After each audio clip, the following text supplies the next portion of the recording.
Tell about other inspections you had. Well, one inspection we had nobody will ever forget because it was another one of those. Well, I guess I lied to you. There are two of those naked inspections, and one of them was at the beginning, and one of them's towards the end to make sure you don't have a disease around the island called cellulitis, which is just it basically means that if you get a sore or a bump or anything and you scratch it off and it becomes an open wound or an open sore, open wound. Gosh, see the stuff coming back. It'll look like just like a giant zit that pusses constantly. That's cellulitis, and they check. How do you get that? Scratching, touching yourself all the time. Why? Like they tell you the big huge thing in Parris Island is don't touch your face. Don't touch your face constantly. They don't let you scratch your face if you go to scratch because if honestly go about one day and count how many times you touch your face on a daily basis. Just scratching or just itching something or just girls fixing your hair. Just count how many times you touch your face, how many times you itch on a daily basis, and think about not being able to do that ever, because it's that easy to get cellulitis.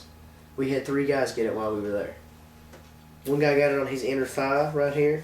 One guy got it inside of his butthole.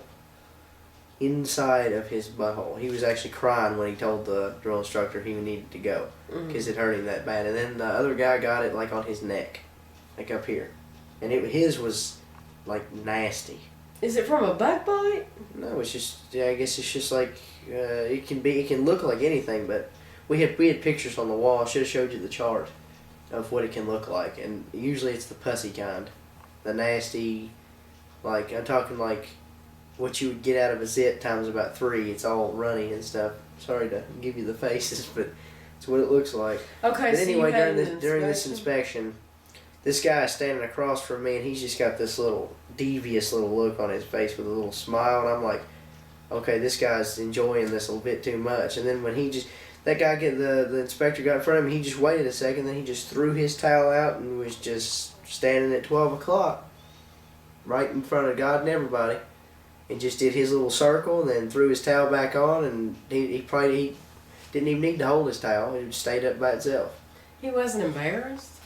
Not in the least bit. And I wouldn't have been embarrassed if I was him neither. Okay, you did The joys of basic. punches? No, martial arts training? Yes. Man. I want to tell you something, but if the martial arts instructor ever saw this video, he'd know exactly who I was talking about. Should I talk about him? I wouldn't give any names, but should I talk about him? Go ahead. Alright, if any of you have ever seen Waterboy, you know what I'm talking about. Have you seen Waterboy? Mm-mm. You've never seen Waterboy? I know it has Adam Sandler. But Adam Sandler plays a character by the name of Bobby Boucher, and the way he talks in that movie is the way our martial arts instructor talked. And it's hilarious, because he has a kind of a lisp. Mm-hmm. He'll come out there, good morning, Alpha Company. Are you ready to get it on today? Stuff like that.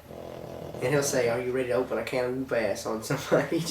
He had this lisp, and it was great. It was hilarious, because he sounded just like Adam Sandler in Waterboy. Do you think he knew he sounded like him? I don't know, but it was hilarious. Nobody ever said, you sound like it. Courtesy of Captain Zero. Nobody ever said you sound like Adam. Why would you look at a black belt martial arts instructor, which is the highest you can get, that is the huge, and tell him, hey, you sound like this kid with a lisp Adam Sandler played in the movie? Just let you, I tell you, being a recruit and all. So you think he would have been insulted? He would have laid you out right there. He would have used one of our moves called step and grab and just laid you out. So was it fun? Oh yeah, martial arts was great because I was real good at it. I was real good at the martial arts stuff because I wasn't afraid to get rough with my opponents. I wasn't, because when you have these like little rubber wood chips, they're like, and we call it the pit. Like everything, it's real fun to play with because you're sitting there playing with it. The drill instructors know half of you are doing it, so he didn't even have to look at you. He'll go start playing with them wood chips. You'll see 30 hands go, just flip, stop, and start looking around like it wasn't me. But you're playing with it because it's so fun to play with. But anyway, Punches is just, you just take your position like this, about like that, and you'll just punch forward. Punch forward. And you'll just do little punches, and you have to scream Marine Corps every time you do it. Do it. I mean, show Well, you have a me. mouthpiece there, so this giant mouthpiece in, and you're trying to scream. I hope everybody gets their own. We could share sometime. 'Cause Yeah. some people forgot Disney theirs, and you had, but I never did. I just was like, I don't Somebody know. I said, don't "Hey, know can what I mine is borrow either. your mouthpiece?" He was getting ready to fight, and I had already fought. And he's like, "Can I borrow yours?" And I was like, "You don't want mine." I just sneezed, and I kind of put it in there, and I just made up something real quick. And he walked away. I was like, "Okay, you don't want mine.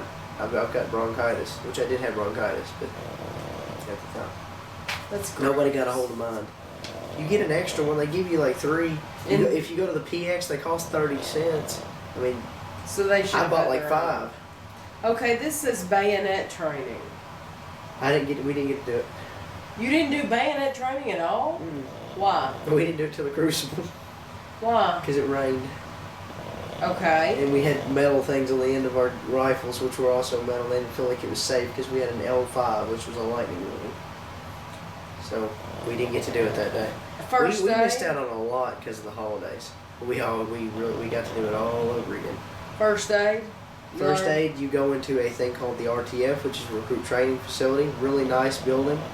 It's like just looks like a big college classroom, and you just sit there with these little desks, and then you have this book they gave you, and you follow along. And the instructors are really nice. They're always hilarious. You're allowed to laugh in there. You're allowed to, just as long as you keep a professional, demeanor. And they teach you about first aid. We had about 7 first aid classes. So I guess you were glad when you had Yeah. classes because that means you didn't have. Yeah, they to worry show about- clip from movies and stuff. They'd show like wounds that happen in movies, like scary movies. It's like there's a movie that's out. I don't know what the name of it's called, but it's about these girls that cave, cave. They go into caves. They're Mhm. real dark, and they climb in them and stuff. And this girl falls, and her leg snaps up backwards, and this bone comes out. And they were showing how they set it and stuff. And then they came to us and said, "Hey, this is how you'd fix that. Never try to set it." That's the first thing. Never try to set the bone. But what do they do in the movie? Tried to set it. But that's smart, because if some kid sees that and then mom falls in the kitchen, the first thing the kid's going to try to do is set the bone, and that's the dumbest thing in the world to do. I just watched The Misery. They should have shown that. Misery, oh Lord. If you've never Yeah. seen Misery, that's a must. Where she hobbles him. Yeah. Takes a sledgehammer and makes sure he cannot walk away. Okay, history, was the history any The history interesting? actually was very interesting, because if you're into the Marine Corps and you like, hearing about it, and it was somebody who really takes pride in it that's telling you about it, and can actually get up there and hand motion and tell you that, it's the Dark Knight, all this stuff, Makes it interesting. It makes it very, very interesting, especially when we watched a few minutes of a newer movie called Pearl Harbor, and we watched Flags of Our Fathers, or just little pieces. You watch like little 5-minute snippets, but that's always enjoyable when you get away from the drill instructors and you actually get to watch, hey, life outside, a movie. Talk about the core values. Honor, courage, and commitment. And did you have to talk about those at all? or- Every day. You always had, either you were at the RTF having a class on it, or your senior drill instructor, who would set up 2-foot lockers for him to sit on, and 1-foot locker for his feet, so he'd sit up on the 2 and put his feet on the other one, and he'd sit up there and he'd pass out cough drops to us. And we had a really good senior drill instructor. He really treated us right. He went out of his way to make sure we had the best of everything. He was a really great guy. But you had 4 drill instructors we had total. 4. We had 4. And he was the senior, He so was what the about senior. the other 3? Did you Yeah. like them, or? Absolutely not. They were the evil ones. The senior's the nice guy. He's the one he's daddy. That's daddy. You go to him when you got a problem. He's the guy who'll take care of everything for you. And then you got the heavy hat, which for us was, you've probably seen in the videos, if you've watched Graduation, he's a little short black guy. The little guy, which is, by no means is he weak. I'll just throw that out there. He used the heavy hat, which means he teaches you stuff about your uniform. He teaches you everything you need to know about your rifle. He's the one who gets everything ready. If there's something that needs to be done with the gear, he's the one who teaches you how to do it. He is the instructor. Then you have the kill hats, which are the ones that are in charge of PT and the ones who put you on the quarterdeck, the ones who make you do the footlocker stuff, and the evil ones.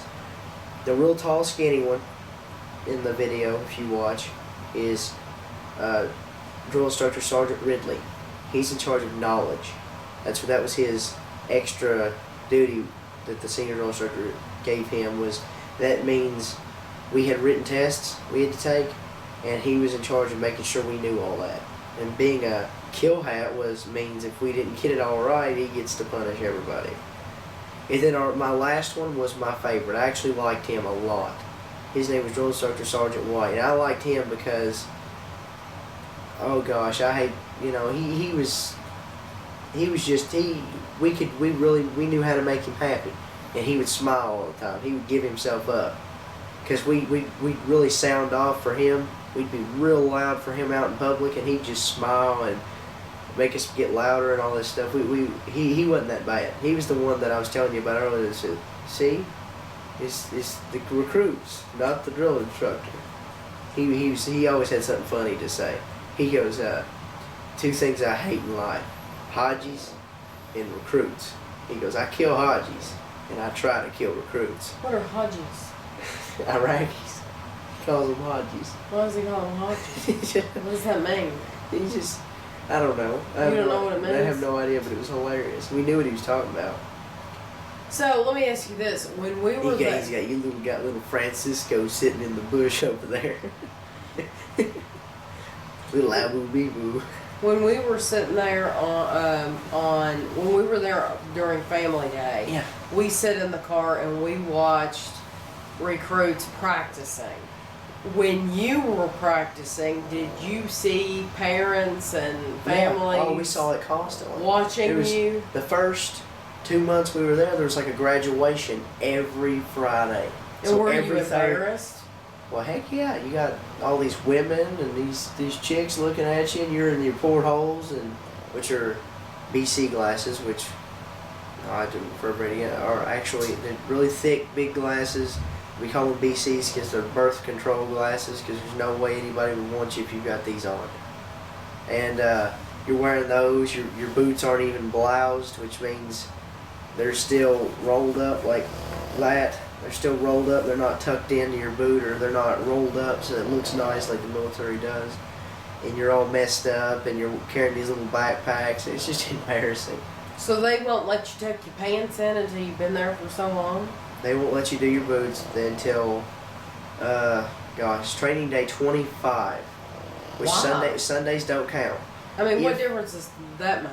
Because it's a big deal to us. It's like taking away something Really? that we want. Yeah, because everybody wants to have their boots buzzed, because that's what the military does. We joined to look like Marines. We joined to be Marines. I know, but I would have thought that would have been part of getting dressed in the morning. And you're No, so now you're something telling you me gotta you earn it. You earn it. I did not know that. That's very interesting. You earn everything. You earn your name tapes. You don't get when you get there. You don't get name tapes. You don't when you first get there. You're probably thinking, hey, I'm gonna get dog tags. I'm gonna get name tapes with my name on there. I'm gonna get all this. I'm gonna get my military ID. No, you don't get name tapes till like the last week you're there. Like the last 2 or 3 weeks you're there, you don't get name tape. You don't get your dog tags until training day 69, and there's 70 training days. I didn't get these until the probably 30 minutes before graduation. I didn't get my military ID until the night before graduation. And you had to buy your own chain. And I had to buy the chain.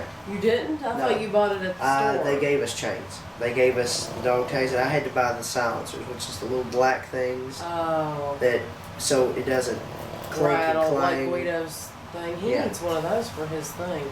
Actually, I've got 2 extra He'll ones. go We in can see there. if they fit. If they won't. He'll go in there and drink water, and it'll sound like the bell clanging for the Salvation Army. Cha-ching, cha-ching, cha-ching, cha-ching, Well, at cha-ching. least you know where he is. Yeah, that's what it sounds like when he's getting drunk.